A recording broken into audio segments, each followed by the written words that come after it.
Thank you for tuning in to Zim News Beat TV with Robert Tapfumani. Nyaya yangu ndoyokuti gore rakapera muna April kwakafa maiguru wangu wakaita kuzvisungirira muna April. Wafa maiguru wangu waigara nevarume wavo, varume wavo Chirema havagoni kufamba. Zvadaro ndokwakanzi varume wangu, takura mukoma wako wochengeta mukoma wako kumba kwenyu, hapana anomuchengeta baba vangu. Ndokubva wavatakura bva wavachengeta.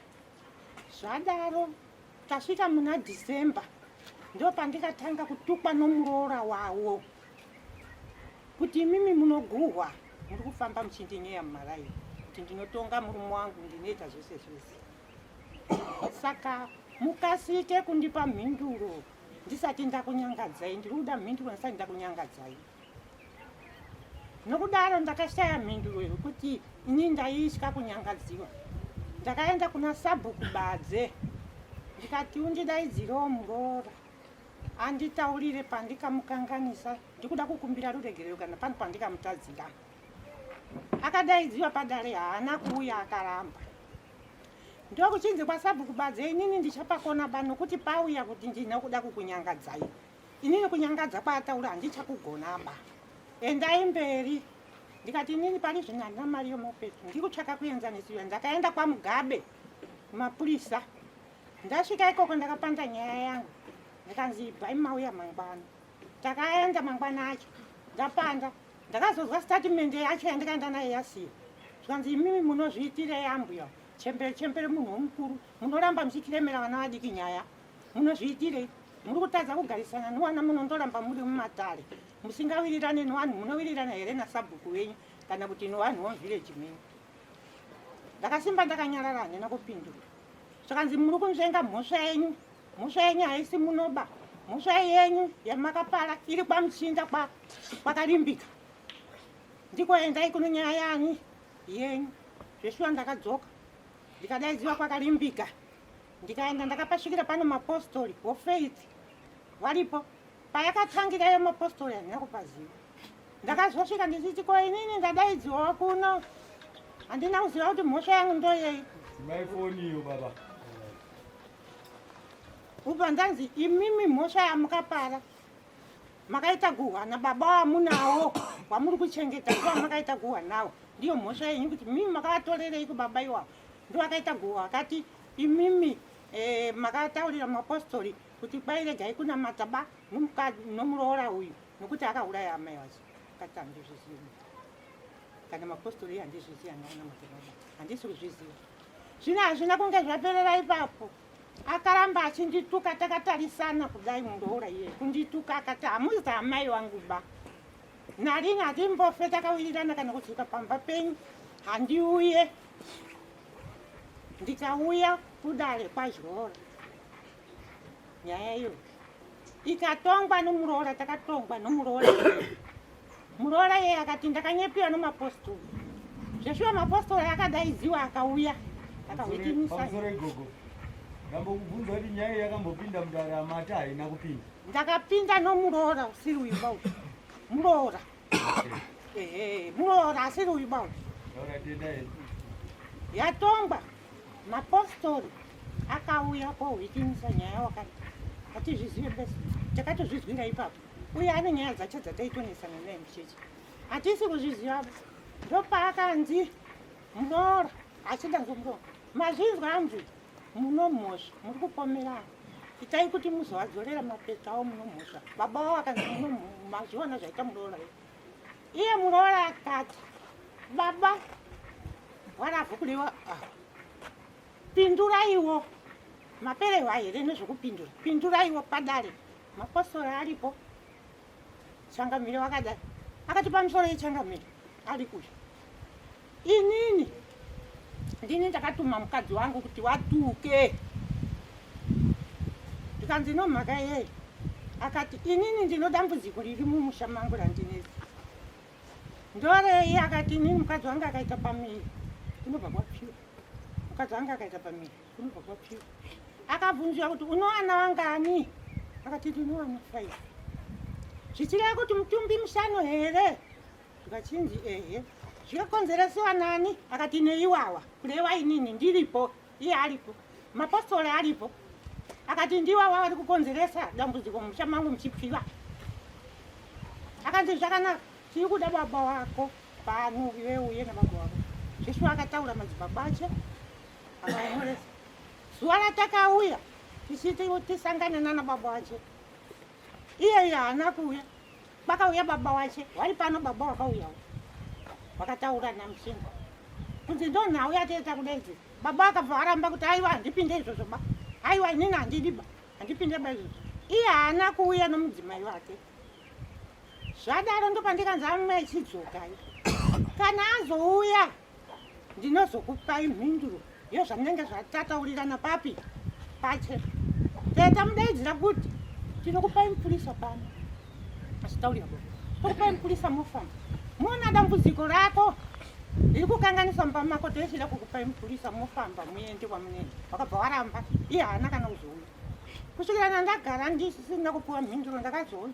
Kuonera kuti mhinduro yenyu munhu uye haana kuuya kana paakazobvira kundobva pana haana kudzoka.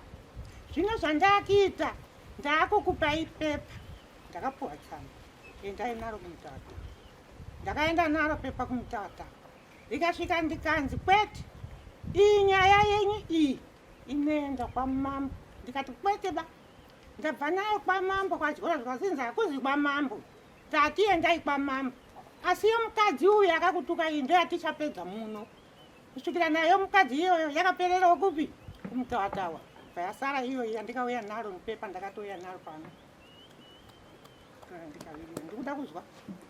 Nekuti bwa wachiri wana adiki wachiri kuzvaka achapedza vachapfiwa. Handizive kuti dambudziko racho rinenge raperera pano. Ndizvo zvandauya kumusanga.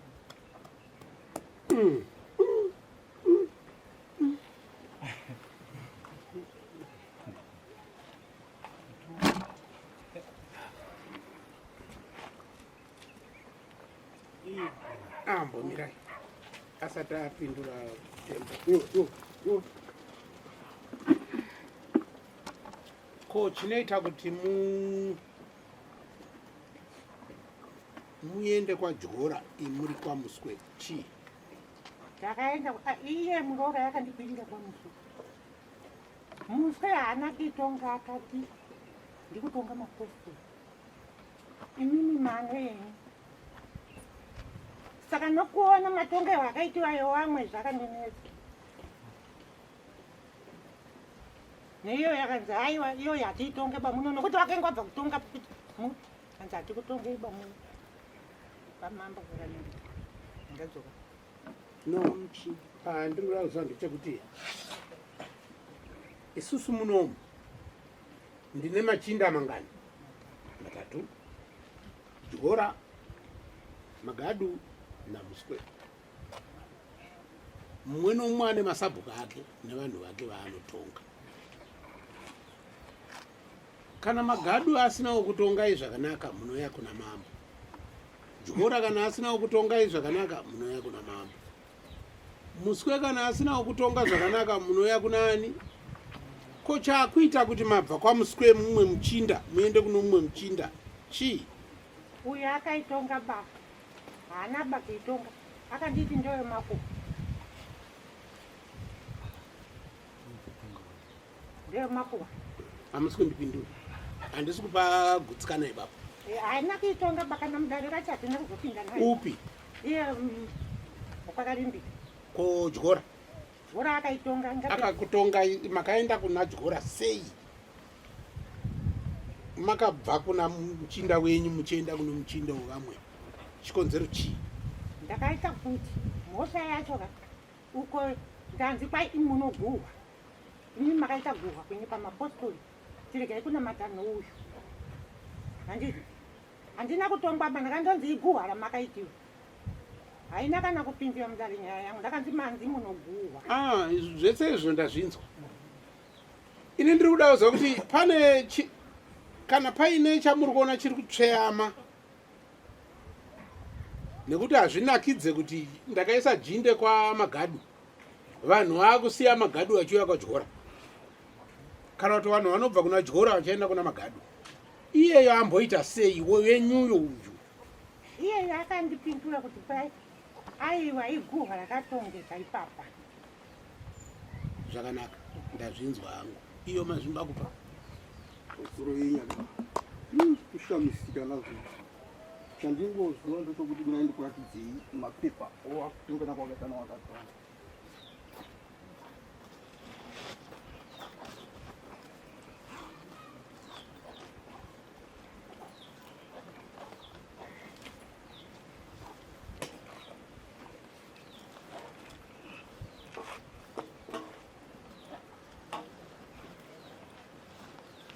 Ini yangu pepa ndakaiona. Kunonga ndiko panaro pachira pepa riri kunze.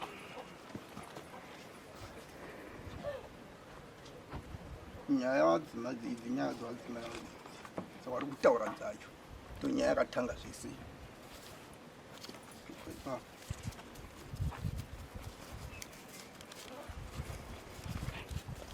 ndo nyaya yakatongwa kunyaya kwaMuchinda Nyamugaba.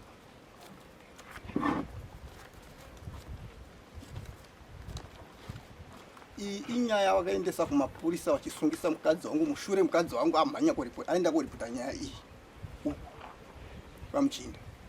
Pawasvika bva wanzi novapurisa dzokai kuno nyaya yenyu kuno nyaya makaita sikuru kunzi kuno nyaya yakasiyiwa novadzimai venyu mukuburikidza nozvakanga zvataurika.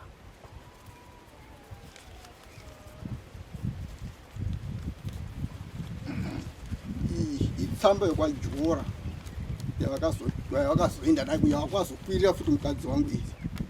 Ina handira ndambotongana navo. Ndo Samoni racho ka.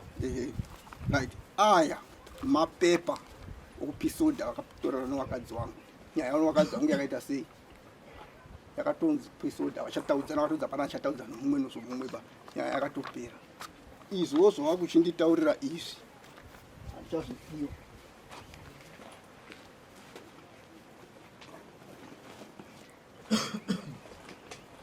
Rimwe pepa ririmo pepa ramakatisunga naro riende pendiona pepa ramakandisunga naro Samoni rako. Saka ndiri kushamisika ndiri kuona paSamoni pari kunzi ari kundinanga uroyi huku achiti ndiri kumudyira ndiri kumuurayira vana vake. Saka ndichitarisa nyaya dzava kutopanda zvacho zvabva zvasiyana. Saka ndichaziva kuti chiri kuitika zvacho ndozvii. Iri Samoni rakandisura kaya izvi iri kutaura kuti ari kundinanga uroyi achiti ndiri kuuraya vana vake. Ya, amai, murume uyu mamushedza munomudare nenyaya yei? Ndashedzera nunha uya akataura padare paJora kuti inini ndino dambudziko.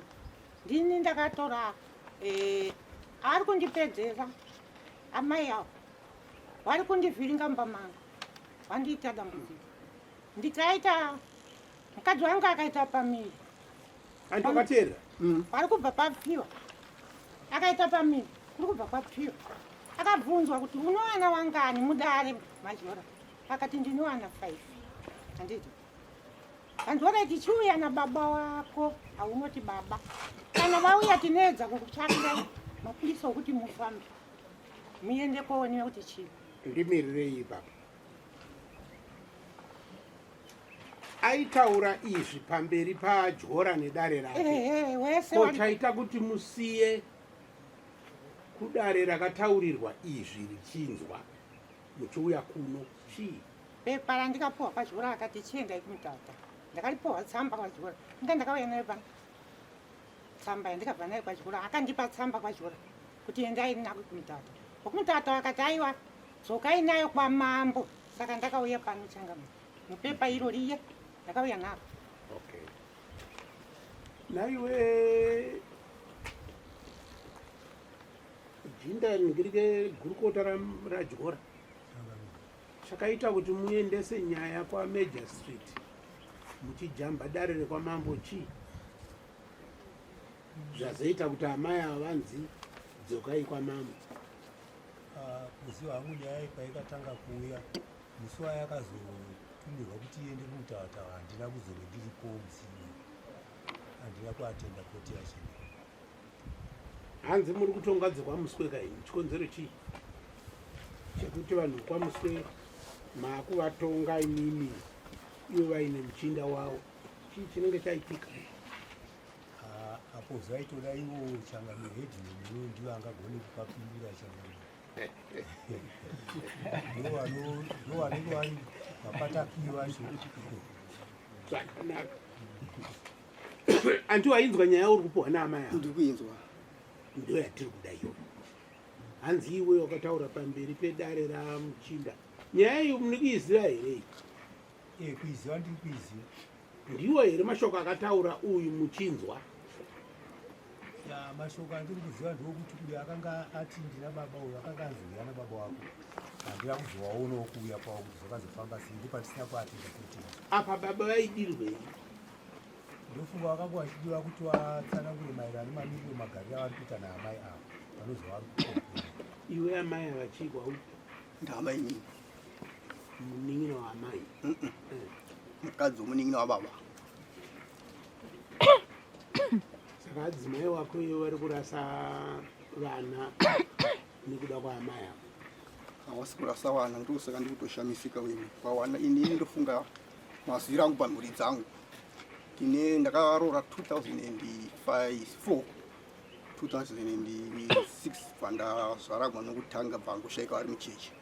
Kungobvawo ipapo sofanira wana 5 handina breakdown yomwana ndikazopfuchira pasi. Saka ndikutoshamisika unazo kuti vamwe wana vari Ako wekutanga iye ndiye akarasika? Vamwe wese unawo? Ndinawo. Kana sekutondishamisawo kuti wana vari kunzi wandiri kuuraya vari kufa vashondo wako. Saka ndikasiko ndiwanangu.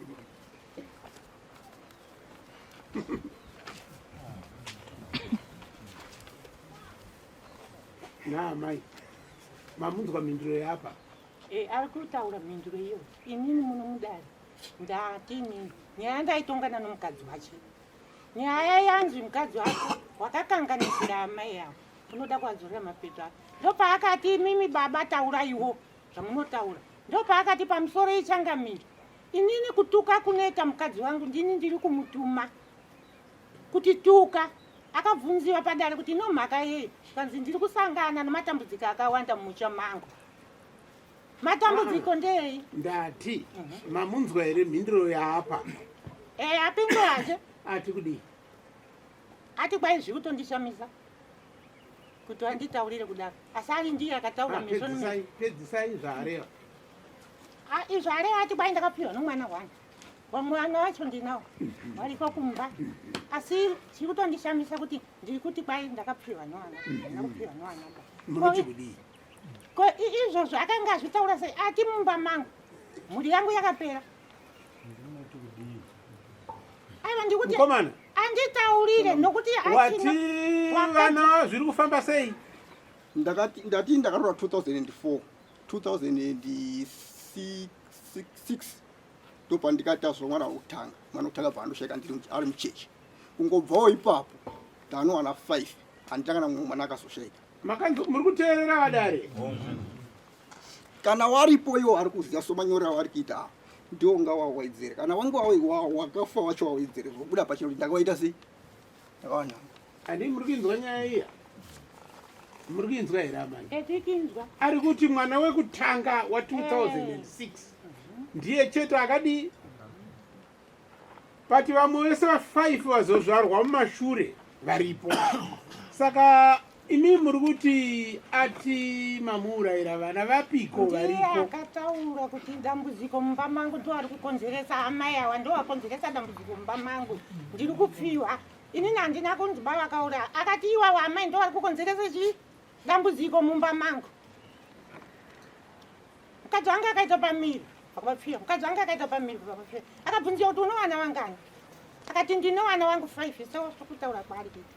Dare riripo. Wese neapostoli vakanga varipo. Achitaura izvozvo kuti iwawo amai awa ndo akakonzeresa. Saka ndizvo mukomana kuti adzimai varasa nhumbu 5? Anorasa nhumbu 5 baba. Kuti mukadzi andikati 2006 pandikuti pawana 5 nguva 6 sopa wapo. Vakabva pafa vana vangani? Ingabva ndaita kusvisa vana vangani? Pamusoro ichanga. Akati akaita nhumbu kuri kubva kwapfiwa. Akaita nhumbu kuri kubva kwapfiwa. Handiti hakusi kupfiwa nonhumbu ba. Kuri kubva kwapfiwa. Mumushamani mate Zvero kuti havasi vana wake kuno vamwe vari kufiwa. wari kubva wazofa hama dzake. ndiri bapara tikapata handindorire rongari munomu. Ndiani akanyoresa statement iri ndii ndakanyoresa kuti akati imimi makakonzeresa matambudziko mumba mangu. Mukadzi wanga akaita pamiri kubva kwapfiwa. Mukadzi wanga akaita pamiri kubva kwapfiwa. Ndomashoko andikataura mupi. Zvino ndikutadza kuziva kuti achiri kubereka mukadzi wache. Wachagona kupfiwa pakare nowamwe. Ndikuda kuziva kuti ndini here sokunge wandimimi. Iwewe zvawataura mashoko ako yana baba wako tokupai mupurisa mufambi muone dambudziko riri kukunetsa imba make. Iye mukadzi wake nemi yakapera. Yakatopera iyaye uyu yekuti yemashoko ataurika apa. Yakanga anzi uya nababa wako tokupai chi mapurisa muchifamba muone dambudziko riri kuitika mumba mako chiri kukonzeresa matambudziko mumba make kubva arega kuuya. Haana kuzouya saka ndakazodaidzwa kuti totokupai tsamba muende mberi nokuti haana kuzobvuma kuuya kuti mufambe timupe mupurisa kuti mufambe haana kuuya.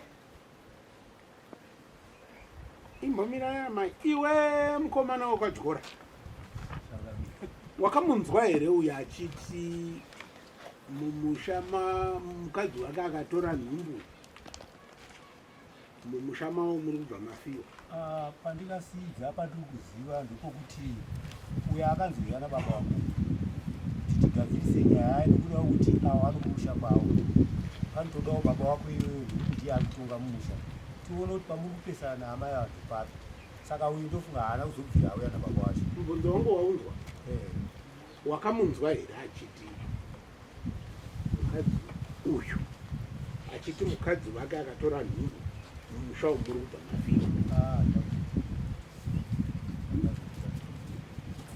Kana akataura wake ndofura izuva rawakauya usiku wasata asi zokunzi unofanirwa kuyana baba wako ndozvandiri kuziva. Kuti anzi uya nababa wako ndo mashoko akanga ataura iye akanzi atayanza tuya nababa wako tikupei kuti mufambe mutsvake dambudziko rawauya. Murume uyo andiri kutaura naye munomuziva? Zita rava ndizive basi takaitinawo mudari. Ndo rimwe gurukota takaitinawo mudari iwa ndo rimwe gurukota rekuko. Saka muri kunzwa ndiri kuedza kutsvaga kuti akanzwa here. Angatadze kuti ndakazvinzwa basi ndiro shoko rakazoita kuti anzi iwewe tikude baba wako akatonyoresana baba wache.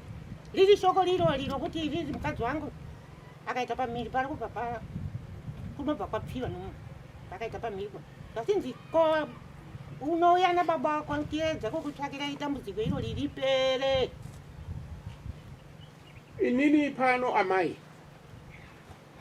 umbowo hwakakwana ndinohunzwa kudare rangu ripi iro nekuti dare iro harisi kusaidi uku kana uku riri pakati penyu. Saka muri kuona ndiri kunyanya kuda kunzwa kune uyo kuti izvi wakazvinzwa here izvi.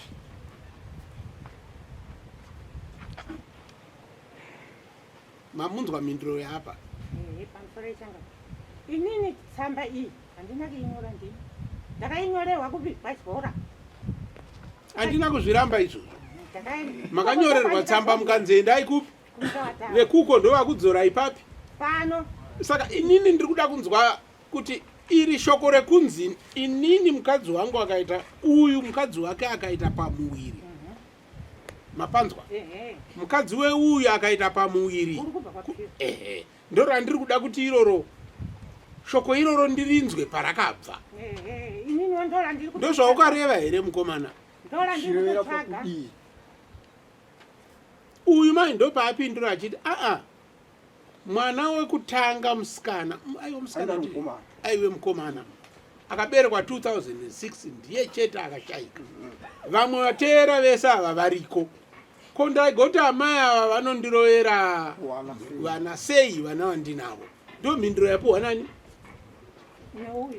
Ndo mhinduro yaapa. Saka ini ndiri kutsvaga kuti dare iro sezvo uyu ari gurukota uko akaunzwa here muromo uyu. Regerei apindure. Chakamire muromo uyo chokadi handina kuuza Andiri mazvinzwa. Muromo wandikazwa ndokunzi uyu akanzienda utore baba wako. Ndiwo muromo wandikazwa. Pamusoro chengoma. Kuzosvika kunzi hanzi tiri kuda baba wako. Kwake kwaitikei. Kuzonzi hanzi tiri kuda baba wako. Chii chake chaitika. Ipapo kuti ati tiri kuda baba wako wauye pano. Kwake kwaitikei. Mindiro tinotonzwa uko. Nekuti isanga tisipo. Hanzina amaya chakanga chaitika kuti uyu azonzi tiri kuda baba wako. Pakanga pakutsvagwa umbowo hwekuti muridzi womusha anga aripo panyaya yekutongana mwana uyu naamai avo. Wagoona kana kuri kufamba wagone kufamba tanzwa mashoko kubva kuno muridzi womusha ndozvaitsva vanodai. mazvinzwa. Mapanzwa. Mapanzwa here amai.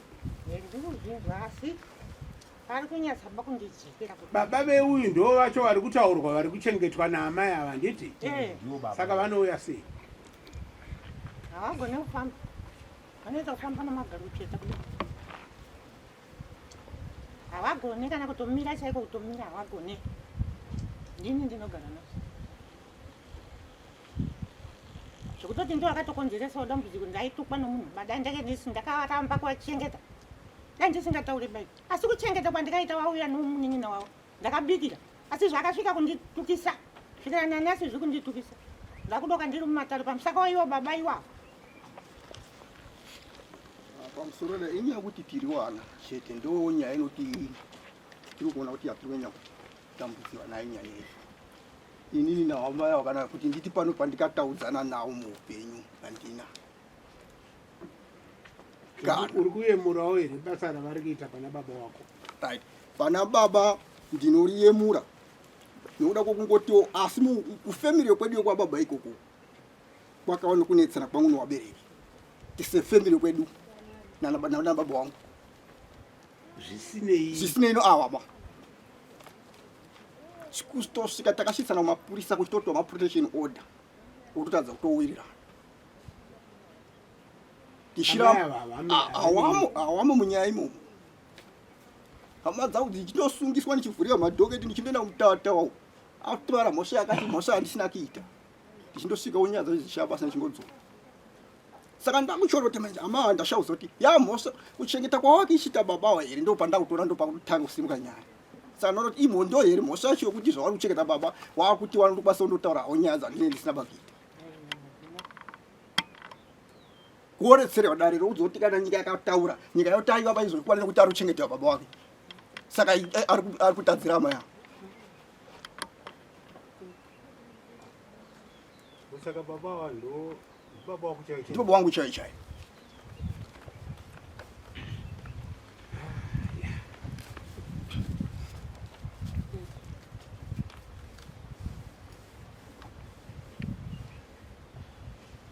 Zvekuti dai akauya paakandiuya nababa wako akauya. Dai nyaya yese isingavita sei. Aiuya navo sei vasingafambi? Zvaigoneka. Akati akabvunziwa kuti una baba wako here. Akati hungu ndinawo. Akavanyoresa ana baba wake. Ana baba wake kwakauya 1. Akauya ana baba wangani? Mubvunze akati uyo wacho ndiye akati ndiye baba wangu kusho. Ana baba wangani? Mubvunzei baba wacho ndiwawa. Mubvunze nyimi. Ana baba wangani? Inini handinoziva ndiwawa ndinogara nawo. Asi iye pachake achitaura. Akati ndine baba 1 avo. Kana baba wacho wandinogara nawo haamboazive kana kundovamaira kana kundoti zvakaita sei kubva kutora kwandikavaita. Havazive kana kundopatsika hapatsike. Ndinogara nawo ndiri ndega. Zvese kana ndikaita dambudziko sei. Wachitadza kufamba. Chimbomira yamai. Nai vadare mainzwa. Dambudziko riri papi?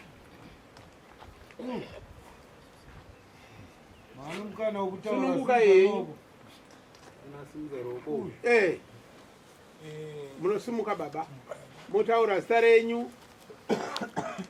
Pamusoro ini ndonzi Bruce Mazwa. Panyaya yamai avo. Nyaya iripo ndeyekuti amai avo vaikukona nemwana wavo mukomana uyu. Mwana wemurume wavo. Wemurume vanogara naye pakuti iye haasi kuuya pamba kuuya kouchengeta baba wake kana kuhamaidza kuti wari sei. Ndomaona andoita inini. Zvimwe zvese izvizvi kutsvaga uta mukati. Asi nyaya iripo ndeyekuti imimi mukoma engai munobatsira baba wenyu wachengeteke zvakanaka kuti ugaro wenyu huve hwakanaka musapesana naamai avo. Ndatenda zvangu radai. Ndatenda Changamire. Ndo maonero ake mumwe ana amai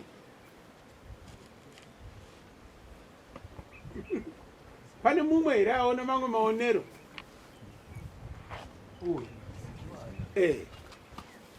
Pamusoro weChangamire ine zita ndini Chiropa. First name Chiropa Nixon Chiropa. Ndiri kuda kuti nditi chiri kuitika matauriro awaita mutauri uyu mukadzi wake hamubvumiri kuti aende kunowana. Ndo hoko hombe iripo. Handiti muri kunzwa kuti pane pisoda kuna amai ava nomukadzi uyu hatsikidzane kuna baba wake kuzowaona. Ndo nyaya yaida kudaidzirwa baba wacho kuti dai waigona kufamba wakasvika padare yaionekwa mhosva yacho kuti ndeyei kutadzisa kuti uyu atadze kuonana nababa wake. Ava ndiwo amai vanochengeta asi anofanirwa kusimudza musoro kuti uyu ndiye mwana wacho aripo. Maita here saka iri kunzwa padara haisiriyo. Panobviripo ipapo mukati. Handiti manzwa kune hidden agenda. Uyu ari kutaura kuti mukati modzinza redu mune nyaya dzirimo. Saka punotova nonyaya hobho dzirimo mudzinza mawemo dzavasingawirirani wega wega. Ndatenda iwe uyu ya pamusoro wenyadawa sumuka ndiwo wanzuri baba weuyu tarangu ndonzi kwauya kanodeveta ani kwauya kanodeveta kwauya kanodeveta. problem ingave iri papi apa? Problem iri papa yatakanyatsobata hangu inini nozvazvo. Baba ari kutaurwa mukoma wangu inini akasungisa mwana wake akamupikira through art mwana iyeyo baba inini pamba panapa ngatifambe ngatibatanei novamwe tifambe mudzinza. Baba wake iyeyo mukoma wangu inini nomukoma wangu inini futi ndamai guru wanga. Saka takati isusu sedzinza rese ngatifambei. Wakaramba mukoma wangu takatora ndofunga anonzi anana Gawa wakauya ana Gawa wakatsvaga kuda kuti batanidza. Mukoma akaramba akasvika pakutoriwa mombe. Mukoma iwo ari kuchengetwa namai guru avo. Zaitabva izvozvo tikati mukoma uyaifamba kwakanga kwaitikei? Chaka chaitika pa rufu wedzinza redu ndo hwakengo hwawanda. Ndobva tabva ipapo tikati aende tonocheniwa kwadziva guru. Takaenda kwadziva guru iwo akaramba kuenda. Baba weiyeyu uyo mukoma wangu wana mukoma wangu wese vari vaira vakaramba kuenda. Saka watazobva ikoko mukoma wangu iwawawa ndobva wakabva waramba dzinza ukanzi inini dzinza yaro handichadori daba ndinomira nomhuri yangu ndi mukoma. Saka panozvanetsa zvese ndinopedza ndega imimiwo dzinza taramukirai. Saka isusu tese takabva tawataramukira tikati aiwa unopedza hako nechinowana wako kuti tibatane neveka hazvichaita. Ana mazana pawakauya ndofunga wakanzi ngatitenderere mudzimba. Vakatenderera mudzimba pamukoma wakaramba wakati aiwa ini pangu handiri kuti mutendere usvike mudzimba mangu. Kusvikira ona nhasi dzinza redu sezvazviri kutaurwawo mai manje harina kunge rakamira zvakanaka ba nokuda kwokuti iwo mukoma iwawa ana mukoma wangu wairiwa wakaramba ndo wakatokonzeresa zvese izvo kuti zvirizosvika pakudai. Tapedza munyada zvakanaka.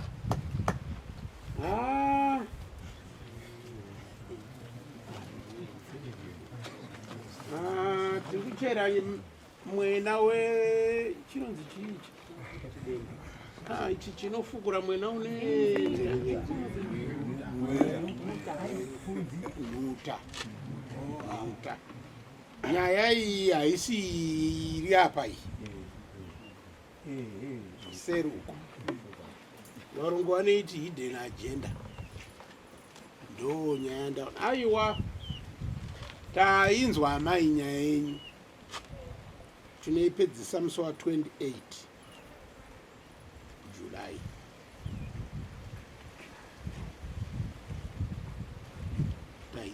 mukomana ndinozokudai pano iwewe namai newe muning'ina wevana baba wevana kana kuine vamwe vedzinza renyu vaviri vatatu yainavo tozokuonesai maonero ataita nyaya yenyu tatenda zvikuru asi munofanira kubata amai ava zvakanaka vari kukuchengeterai umwe wenyu asisagoni kufamba kana kumira muri kuona kuti vari kuchengeta murume asi wavo ndiri kutaura nemi chokwadi vari kuchengeta murume asiri wavo asi manga muchifanira kuti kana iri cup 3/4 iyi fungai nezvayo kota iyi mofunga nezvayo manzwa zvandiri kutaura teererai baba manzwa zvandiri kutaura kana kuri kuti kapu iyi iri kuda kuzarai motarisa kubvira umu kusvika umu nekubva umu kusvika umu kuti chipisi chaamai ava chiri pata paupenyu hwemurume avari kuchengeta mandinzwa iwewe nevamwe wako veukama murere kudzimba dzenyu iwewe nevaning'ina wako nehanzva dzako murere kudzimba dzenyu dambudziko rinani hamusi kuzvitora into consideration reipedzisa musi wa28 zvakanaka